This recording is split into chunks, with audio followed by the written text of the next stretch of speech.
Hello everyone, do you want to see how you can make fermented pickles and they'll be ready? Here in Missouri it's warm enough in my kitchen, which is, I keep it on about 72 in the daytime. You're going to have pickles in about 5 days. I check mine every day after day 2 or so. So I'm going to load these in or put them in.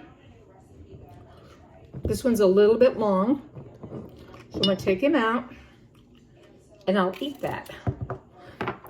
I have a frond from my garden of dill down in here in the bottom. Not only does it give it a good dill pickle taste, but it also is a pretty jar. So here we go. I've probably got more than I need, but hope not. If so, I'll take one of these out and put one of my, this is actually a pickling cucumber. I didn't plant those until about a month ago. So I was making pickles with just my regular slicing pickles, which taste wonderful. It's just the pickling cucumbers have a thinner skin than these slicing ones. And as a result of having a thinner skin, they're able to pickle more thoroughly, or throughout, I should say. All right, that's as much as I'm going to load it. Next step up, easy, right? Easy peasy. Next step, just warm water. I have it just lukewarm. 2 tablespoons of salt. I'm going to pour it over it. It's not going to hold it because that's got volume in there already. Okay. And I just use my clean hands to do a lot of this stuff. Now, I've got this weight. You don't need this. If you don't have this kind of weight, this is going to spill over, so I better get my cloth ready. Or just go ahead and be proactive and pour a little bit of it out. This is to keep your product, pickles, carrots, green beans, whatever you're pickling, to keep them underneath the water level. So I poured out just a little much. If you don't have this set, I have pickled the last years without having this. My daughter bought me this set. I just used a Ziploc bag, filled it with water, clean water, and set it down in here to cover all these veggies. So here this goes. And yeah, I have too much. Then this is like, it looks like a baby nipple. It's got an X in the top, and that allows the gases to escape while this is pickling on the counter. I just set mine on the counter out of direct sunlight. And it's ready to go.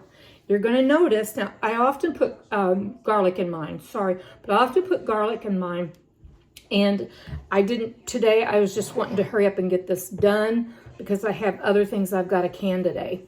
So this is going to have the dill flavor, won't have as much garlic, but it's going to be a really crisp, good dill pickle.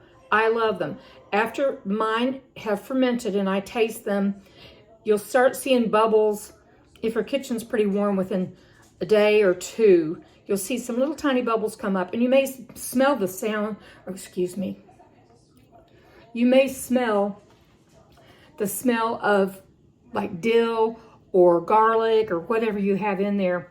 You might smell it because it's the gases that the lactobacillus, the really good stuff for our bodies, y'all, that's bubbling up and it's coming out this pipe. If you don't have this, be sure that you just put, if you put your lid on it, like a canning lid on it, be sure you keep this loose so it can come out over the sides. I set mine on a dish.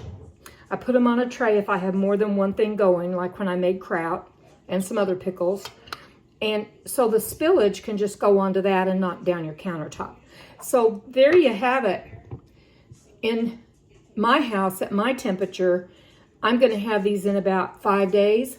I'm going to taste them at about day 3 or 4. If they taste like I want, like there'll be a tangy, sour dill pickle taste, then I put them in the fridge. They continue to ferment very, very slowly in the fridge. You can keep them in there for months and months and months, and they'll be good. Now, if a white cloudy substance comes into the bottom of the jar or into the jar, that's normal. If it's just a cloudy jar, that's totally normal. because that, again, is the lactobacillus. All right, that's it. Have a wonderful day.